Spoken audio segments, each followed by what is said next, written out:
I didn't make a terrible choice. That's what haunts me the most. I didn't betray anyone. I didn't lie. I didn't walk away dramatically or do something unforgivable. I did something far quieter, far easier to justify. I did nothing. At the time, it felt reasonable. Sensible. Even kind, in a way. There was tension, uncertainty, a moment where something could have changed and I chose not to interfere. I told myself it wasn't my place. That intervening would only make things worse. That staying neutral was the mature option. Neutrality is seductive. It promises safety without responsibility. I remember the exact moment I decided to stay silent. Not the details, those have blurred, but the feeling. A tightening in my chest, a brief hesitation, and then relief. The relief of not having to act. Not having to choose sides. Not having to risk being wrong. Life moved on immediately after. That's how I knew no one would ever blame me. Nothing collapsed. Nothing exploded. The world didn't pause to acknowledge the weight of that moment. It simply absorbed my silence and continued. Everyone else assumed the situation had resolved itself. Only I knew it hadn't. At first, the guilt was subtle. Easy to ignore. A passing thought I brushed aside whenever it surfaced. People make decisions every day. You can't save everyone. You can't fix everything. Those phrases became my shield. I repeated them often enough that they almost worked. But guilt doesn't always arrive as pain. Sometimes it arrives as distance. A sense that you are slightly out of sync with your own life. That something essential has shifted, even though nothing visible has changed. That's how it started for me. I became quieter, not because I had less to say, but because words felt heavier. I hesitated more before speaking, as if some internal authority was constantly evaluating whether I had the right to express myself at all. Who was I to judge? Who was I to interfere? Who was I to act, when I hadn't before? Those questions followed me everywhere. I noticed how easily I deferred to others after that. How often I chose observation over participation. It was as if that one moment of silence had taught me something dangerous, that it was safer to stay on the sidelines. I told myself this was wisdom. Experience. Growth. But growth doesn't hollow you out. I began to feel like a witness to my own life rather than a participant. Events unfolded, choices were made, and I adapted, adjusted, accepted. I rarely initiated anything anymore. Initiative felt risky. Action felt presumptuous. I didn't trust myself the way I used to. At night, when distractions faded, my mind returned to that moment. Not obsessively, not dramatically, persistently. A quiet replay without sound. Just the awareness that something had been asked of me, and I had declined without saying no out loud. I wondered who I might have been if I had acted. Not heroically. Not perfectly. Just honestly. Would anything have changed? I don't know. And that uncertainty is part of the punishment. People assume regret comes from action.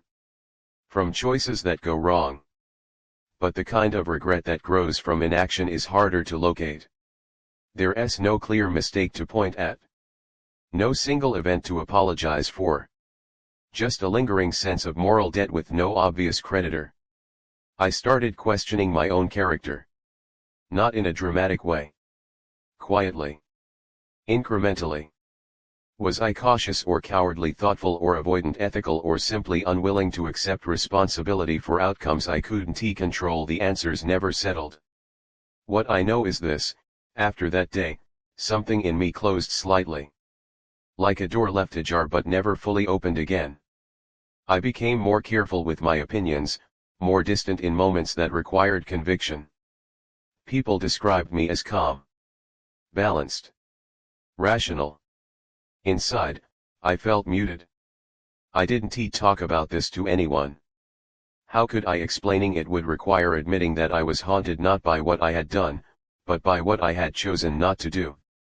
And that sounds abstract, almost indulgent. Like a luxury problem. So I carried it alone. The strange thing is, life rewarded my silence. Things stayed orderly. Relationships remained intact. I wasn't punished externally in any way. If anything, my restraint made me easier to deal with. That's when I realized how dangerous this kind of choice can be. When doing nothing works. Because once you learn that silence protects you, it becomes tempting to use it again. And again. And slowly, without meaning to, you begin to shape your entire life around the absence of risk. I didn't lose everything that day. I lost something quieter. My certainty that I would act when it mattered.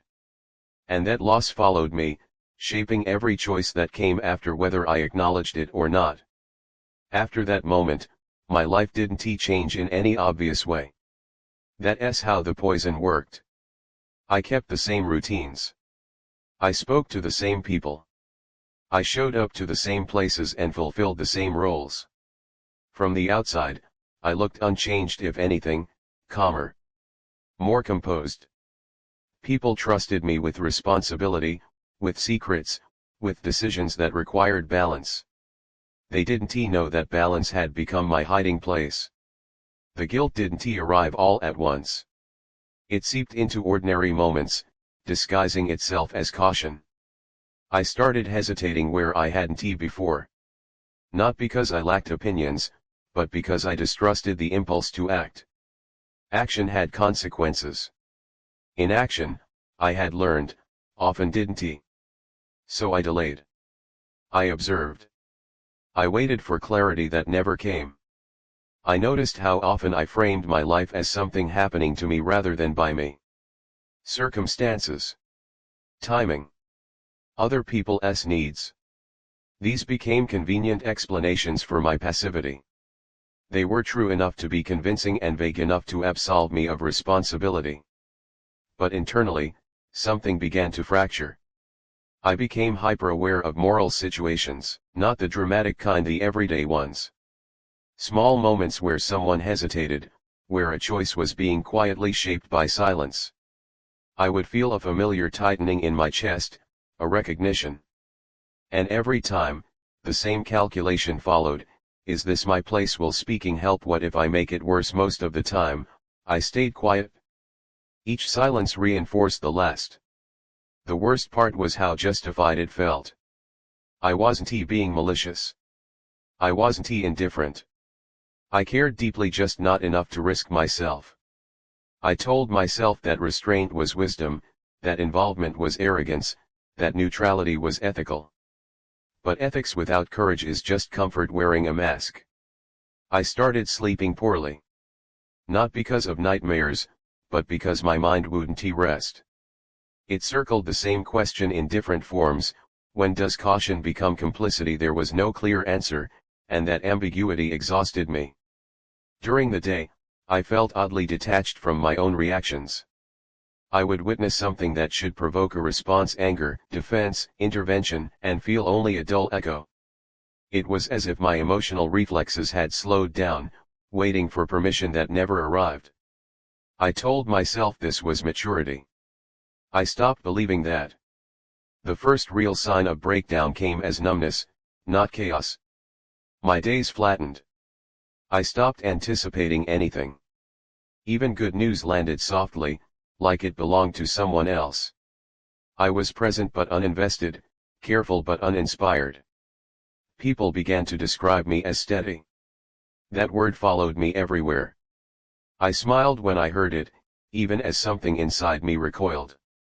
Steady felt too close to static. I noticed I was avoiding decisions that couldn't be undone. Commitments. Declarations. Anything that would lock me into a stance. I preferred options that allowed retreat. Plausible deniability became my subconscious goal. At some point, I realized I was living as if I expected to be judged not by others, but by myself. Every choice was filtered through an internal trial: would future me condemn this? Would I regret acting? Would I regret interfering? Ironically, that fear of regret was creating a larger one. I began to resent people who acted decisively, even when they were wrong. Not because they were correct, but because they were present. Engaged. Willing to stand behind something. I envied that solidity more than I wanted to admit. There was a moment, small, humiliating, when someone asked me for advice in a situation painfully similar to the one I had once avoided. I listened carefully. I offered something safe. Balanced. Non-committal. They followed it. Later, when things fell apart in a predictable way, they looked at me with confusion, not blame. They didn't accuse me. They just asked, "Did you really think that was the best choice?" I had no answer. That night, the weight finally became unbearable. Not because of what happened to them, but because I recognized myself in their disappointment. I had offered neutrality where conviction was needed. I had protected myself at the cost of honesty. The realization was brutal: by doing nothing, I had been doing something all along. I had been choosing comfort over responsibility and calling it ethics. I felt smaller after that. Less certain of my own voice. Less willing to trust my judgment.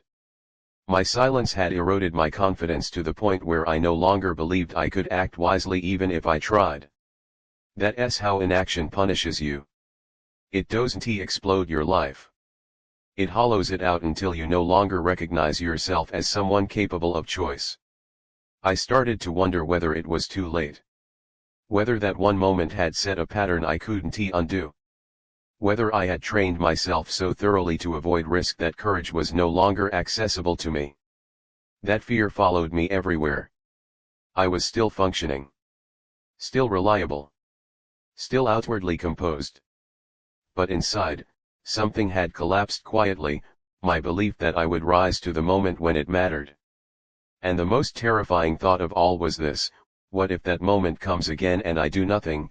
Again, the moment I finally broke didn't look like a crisis. It looked like recognition.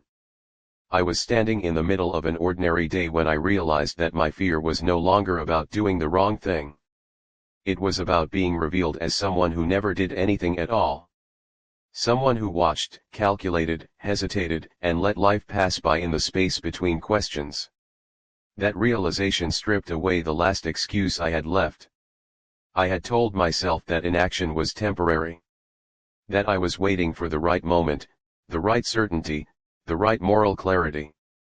But the truth was simpler and uglier. I had learned to survive by not choosing, and I was afraid that choosing now would expose how much I had already lost. I thought about that original moment again, the one I had replayed in silence for so long.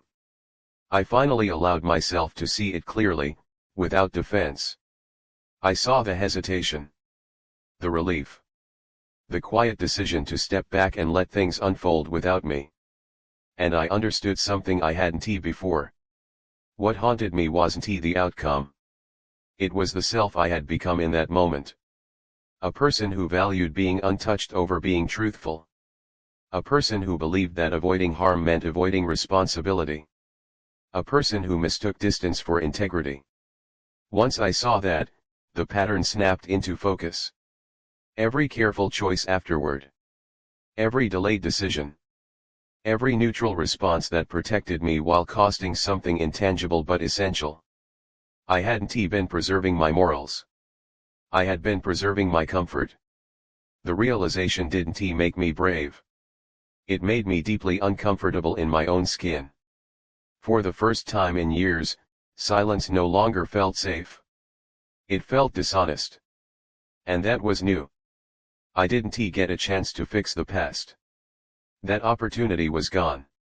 There was no apology that could rewrite what hadn't happened, no action that could retroactively justify my restraint. What I did get was something harder. Another moment. It came quietly, as these things often do.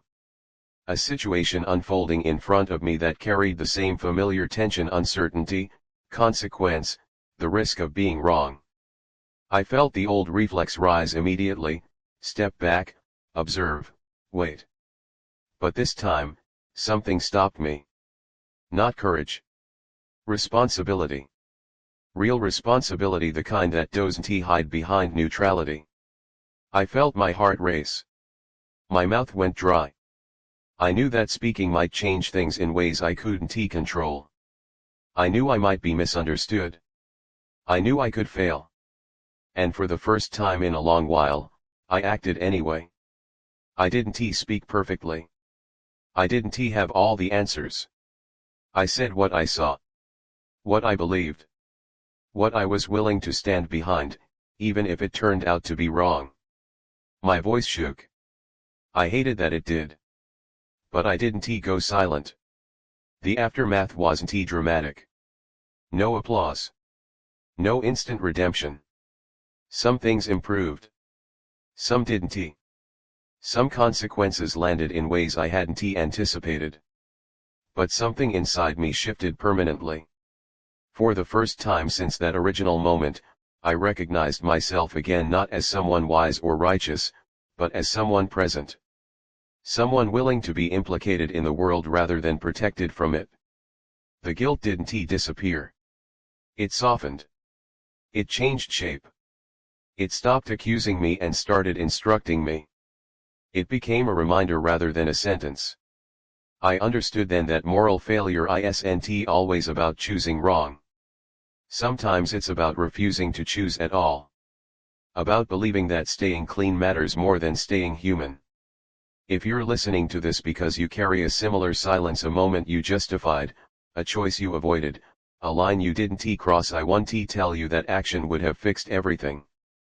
That's another comforting lie. What I will tell you is this: inaction shapes you just as much as action does. It teaches you who you are willing to be when something asks something of you. I can't undo the moment I did nothing. But I can refuse to let it define every moment that follows. I no longer trust neutrality the way I used to. I question my comfort when it asks me to stay quiet. I pay attention to the tightening in my chest, not as a warning to retreat, but as a signal that something matters. I still hesitate. I still doubt. I still fear being wrong. But I don't hide behind silence anymore. Doing nothing was my greatest mistake, not because it ruined everything, but because it taught me to disappear from my own moral life. Choosing to act didn't make me pure. It made me accountable. And for the first time in a long time, that feels like a life I'm actually part of.